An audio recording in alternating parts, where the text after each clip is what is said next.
A paz do Senhor, meus irmãos, sejam bem-vindos a mais uma aula da nossa querida Escola Bíblica Dominical. Estamos aí dando início aos estudos deste segundo trimestre de 2023 aqui na classe dos adolescentes.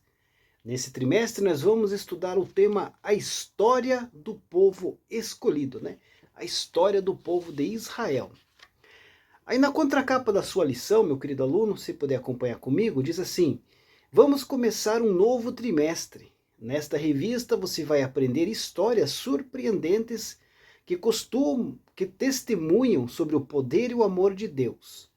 Você já aprendeu sobre a imagem do povo de Israel. Ele foi formado a partir de Abraão, Isaque e Jacó, que estudamos no trimestre passado, primeiro trimestre de 2023.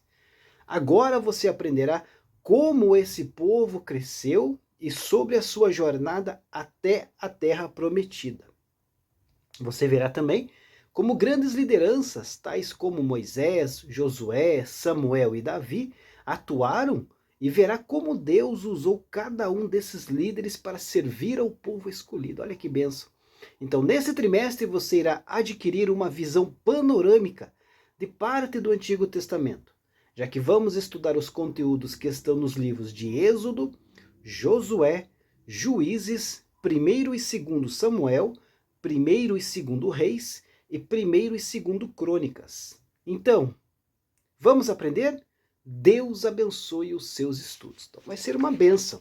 Esse trimestre vamos estudar a respeito da nação de Israel, desde a sua saída ali, né, do Egito, né, que nós terminamos ali o livro de Gênesis com Israel já se fixando dentro do Egito, com José e toda a sua família, né, que foi o tema do trimestre passado. E agora nós vamos ver a sua jornada saindo do Egito, atravessando o deserto e se estabelecendo na terra prometida, a terra de Canaã, terra que Deus prometeu a Abraão, né? Para nós começarmos o nosso estudo desse trimestre, queridos, nós vamos estudar aqui a lição de número 1, que tem como título De Escravos a Povo Livre, né? Então a leitura bíblica, né, que serve como base desta lição, está lá no livro de Êxodo, capítulo 1, do versículo 6 ao versículo 21. Se você quer acompanhar esse estudo bíblico e não possui a lição em mãos, faça a leitura desse texto sagrado. Êxodo, capítulo 1, versículo 6 ao 21, que é a base da lição que vamos estudar. O texto principal aqui, a mensagem, se encontra em Êxodo, capítulo 6, versículo 1, que diz assim: Então o Senhor Deus respondeu a Moisés: Agora você verá o que vou fazer com o rei do Egito, e vou obrigá-lo a deixar que o meu povo vá embora.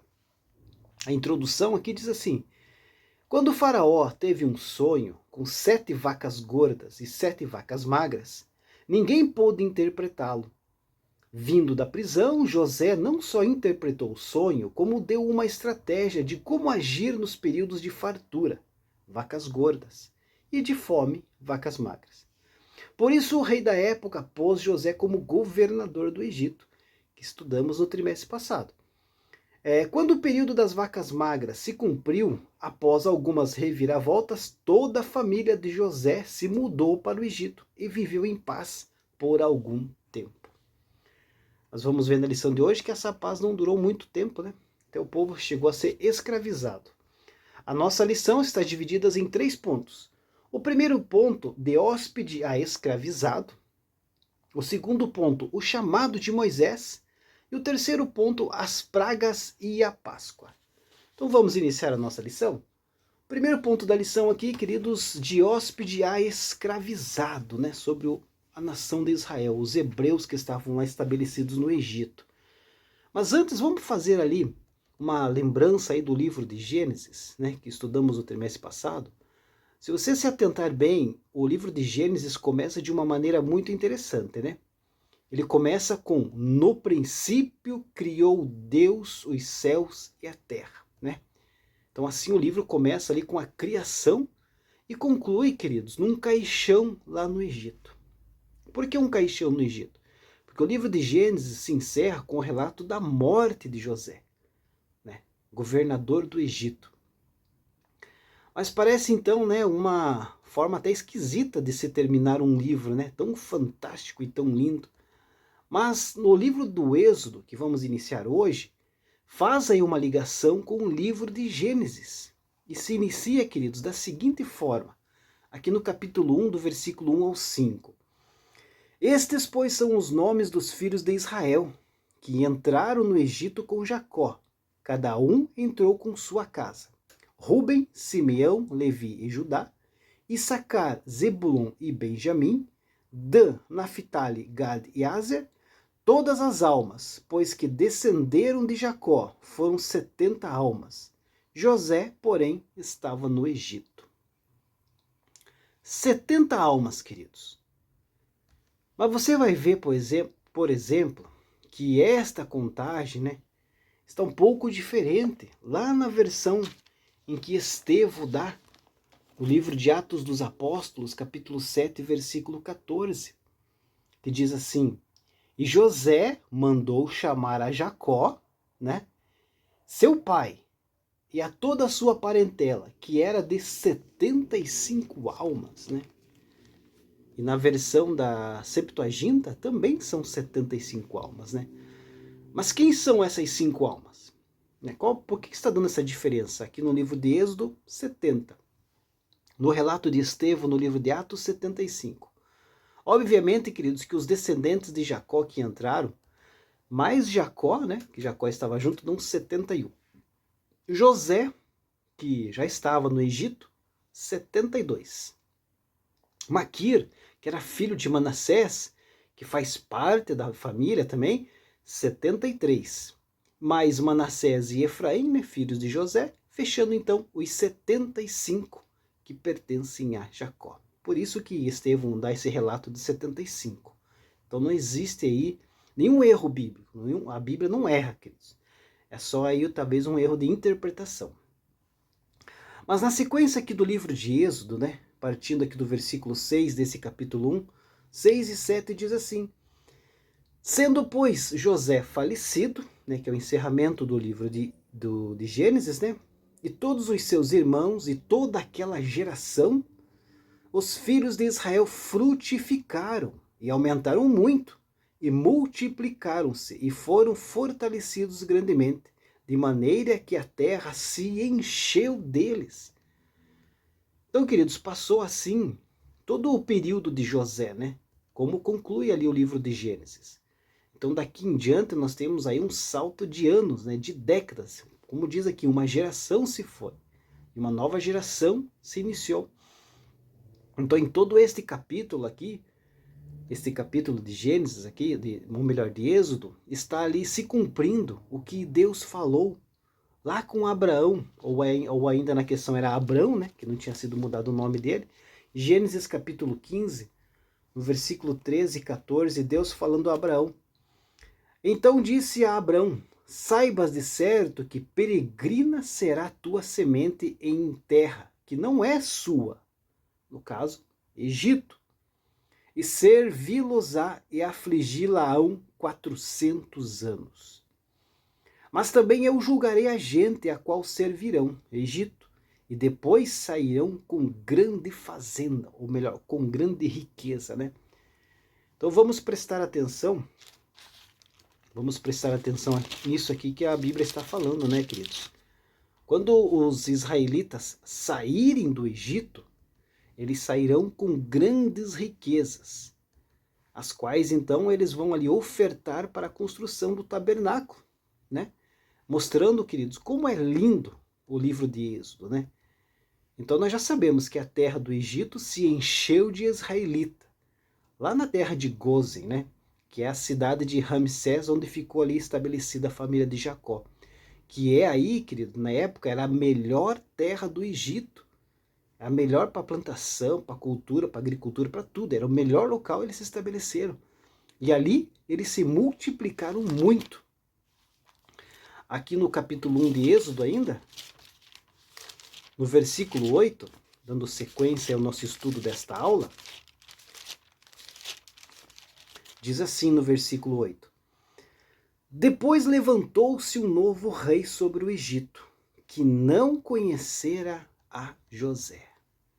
Como assim, né? Como que isto é possível? Mesmo depois de vários anos, alguém ali se esquecer, né, dos benefícios de José.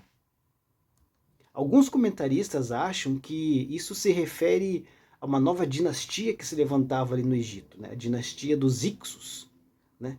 Que então dominaram ali o Egito durante um período. Mas outros dizem que não, que simplesmente eles não reconhecem mesmo o que José fez e desprezaram então todos os seus feitos por causa ali de um protecionismo, né? Ou até mesmo de racismo mesmo, por causa da diferença de raça entre os egípcios e os hebreus. Um detalhe que você vai observar, essa mesma desculpa que eles usam aqui sobre a raça, é a mesma desculpa usada no nazismo na Segunda Guerra Mundial, na perseguição ali do nazismo contra os judeus, ou até outros que desprezam aí as pessoas pela sua raça ou pela sua nacionalidade. Mas mesmo sendo escravos, queridos, quanto mais os hebreus sofriam e padeciam, mais eles cresciam. E um detalhe que sempre foi assim, né, na história do povo de Deus. Os egípcios tinham inveja do povo de Israel, tinham inveja dos hebreus. E o Senhor aí lembra aí o tempo todo os hebreus sobre essa amargura, né?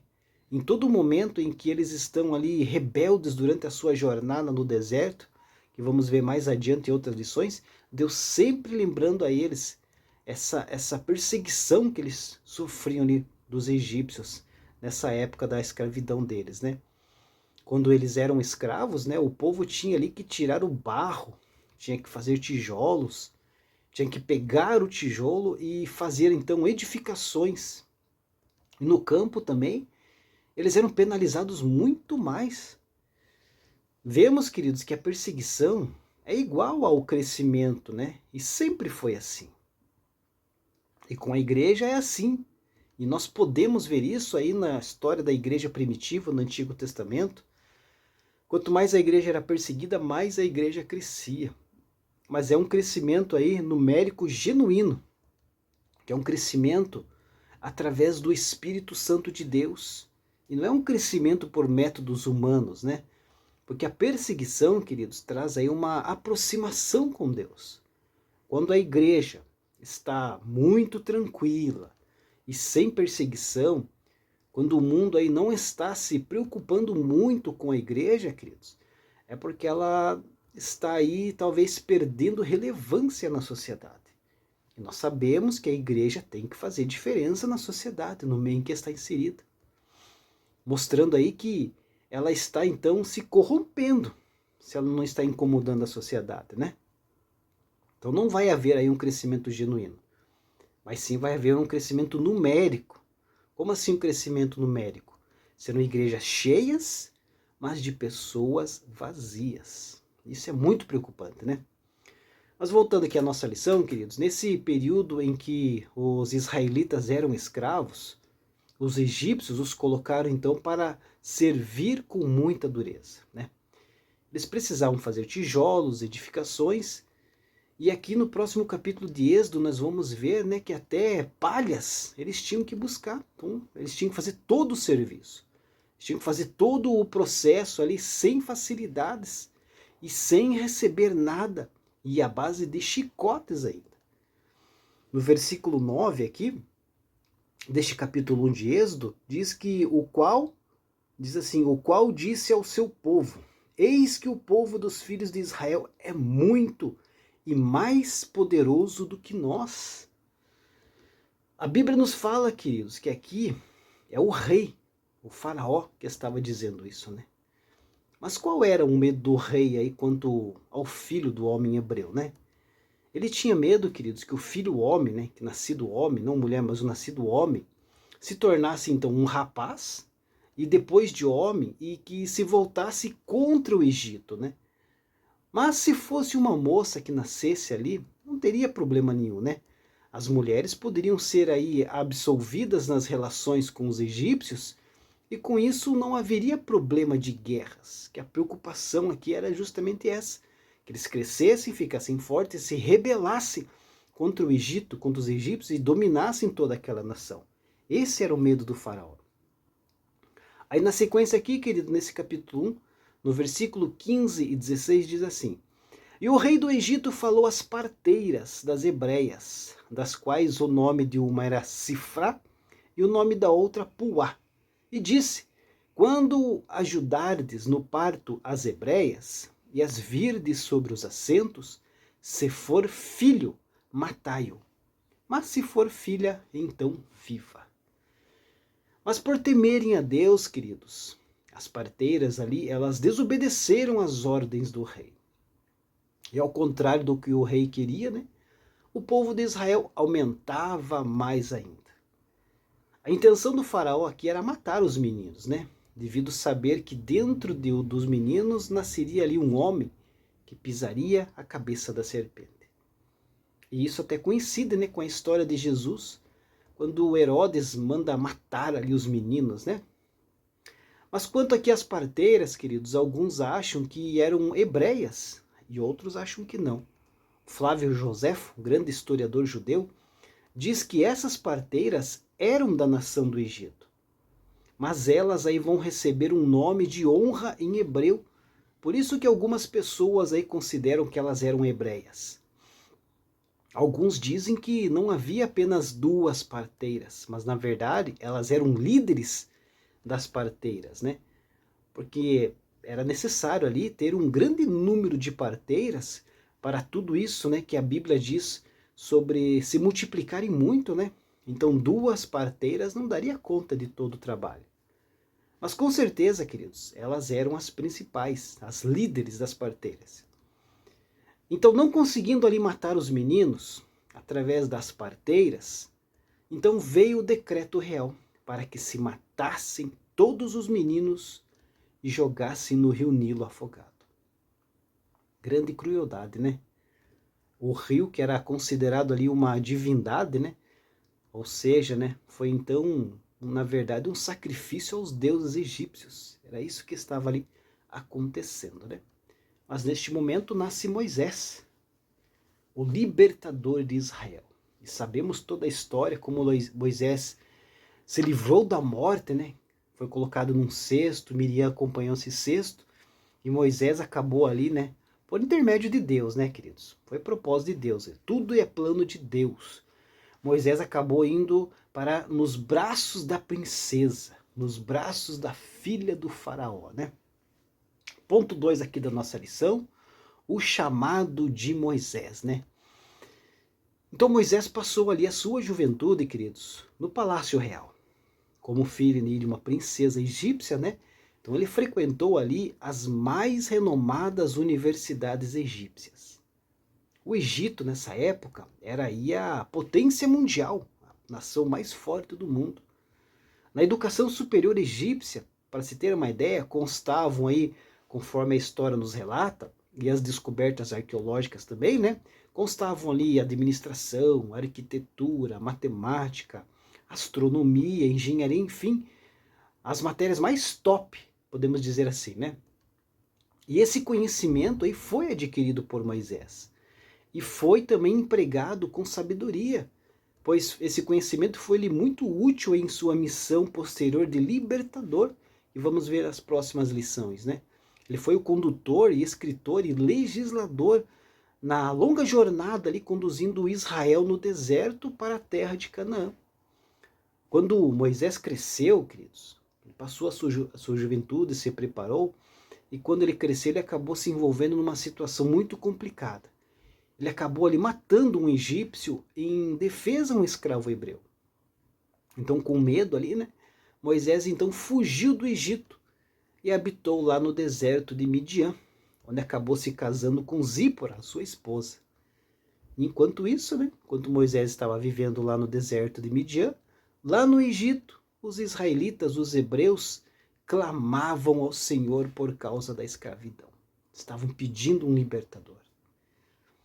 Moisés viveu muitos anos de sossego e paz no deserto de Midian, cuidando ali dos rebanhos do seu sogro Jetro, ou se preferir, né, Reuel, né, alguns dizem que era Reuel, como já foi dito em outros comentários, né? Mas como de costume, queridos, certo dia Moisés levou os seus rebanhos lá para o monte conhecido como Horebe. Ali, queridos, ele viu e ouviu a voz de Jeová no meio de uma sarça ardente, né? Como está escrito. E apareceu-lhe o anjo do Senhor em uma chama de fogo, no meio de uma sarça. Moisés olhou e viu que a sarça ardia no fogo, mas porém a sarça não se consumia. Moisés, querido, sempre tinha ouvido falar no Deus de Abraão, no Deus de Isaque e no Deus de Jacó, através da sua mãe, né? Porém, dessa vez, queridos, foi diferente. Moisés falou com Deus ali de uma forma audível. Foi o primeiro contato de Moisés direto com Deus. Mas após esse diálogo entre o Criador e a criatura, Moisés ficou ali muito tenebroso, né? Ao pensar então na possibilidade de ter que voltar para o Egito após 40 anos. Porque Deus tinha determinado para ele: volte para o Egito, que o meu povo está clamando e você vai ser o libertador. Então ele ficou tenebroso. Durante o período de 40 anos, Moisés passou ali por uma lapidação. Foi um momento de preparo. Deus estava preparando para um propósito nobre, que era aí a libertação de Israel da escravidão severa. Moisés, ao ver os milagres, né, que Deus fizera ali diante dos seus olhos, ele creu no Senhor. Então, descendo rapidamente do Monte Horebe, ele contou tudo para o seu sogro Jetro e disse, né, eu irei agora e tornarei a meus irmãos que estão no Egito para ver se ainda vivem. Depois Jetro, né, disse para Moisés, né, vai em paz, Moisés. Então Moisés, submisso aí à autoridade espiritual, né, do seu sogro Jetro, que ele possuía sobre ele. Então Moisés pediu-lhe a bênção, pegou a sua esposa e os seus filhos e retornou para a terra do Egito. Ponto 3 da lição: as pragas e a Páscoa. Queridos, essas 10 pragas do Egito aí foram juízos da parte de Deus enviados aí contra os egípcios, né? Para que eles ali então soubessem que ele é o Senhor Todo-Poderoso. Enquanto que as pragas eram enviadas, Faraó se recusava a libertar os hebreus. Somente após ali a 10ª praga, os filhos de Israel então partiram do Egito.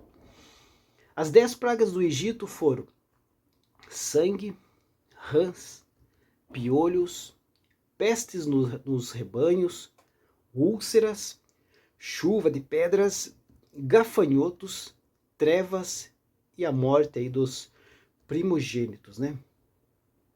Antes que as 10 pragas fossem enviadas, Moisés e Arão, né, com a ordem do Senhor nosso Deus, foram lá falar com Faraó, né, para que ele deixasse o povo de Israel ir embora, partir para sua terra. Só que todavia Deus já havia lhes avisado que Faraó não os escutaria. Portanto, Deus ali colocaria a sua mão sobre o Egito. Então Deus enviou as 10 pragas sobre o Egito para demonstrar ali, queridos, o seu grande poder, para que o seu nome fosse glorificado em toda a terra. Aproximadamente, então, 500 anos antes aí das 10 pragas, né, serem enviadas, Deus falou com Abraão sobre o futuro da sua descendência, né, como nós já lemos aqui em Gênesis. Então o Senhor já tinha avisado que a sua descendência seria escravizada, porém o Senhor haveria de julgar a nação que a oprimiu. E veio o julgamento. Portanto, as pragas do Egito também enfatizam que Deus é quem governa a história segundo os seus propósitos. Além do seu propósito principal, né, nós podemos dizer que com as 10 pragas do Egito, Deus humilhou o panteão de deuses, né, o panteão de falsos deuses daquele povo do Egito. As 10 pragas do Egito mostraram não apenas aos egípcios, né, mas aos próprios israelitas quem é o Deus Todo-Poderoso, né?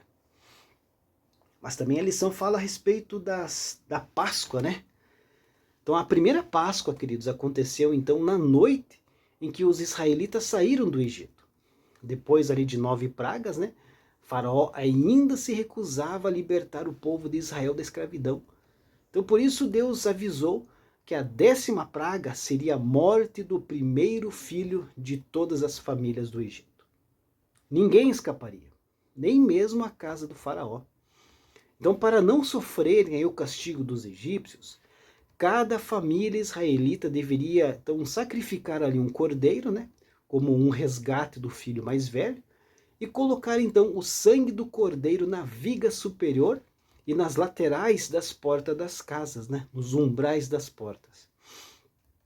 Então, quando o anjo da morte visse o sangue na porta, ele passaria por cima da casa sem tirar uma vida. A palavra Páscoa, no original hebraico, significa passar por cima. Então os israelitas então fizeram o que Deus mandou. E nessa noite comeram o cordeiro assado com ervas amargas e pães sem fermento, porque não tinham tempo para deixarem o pão levedar.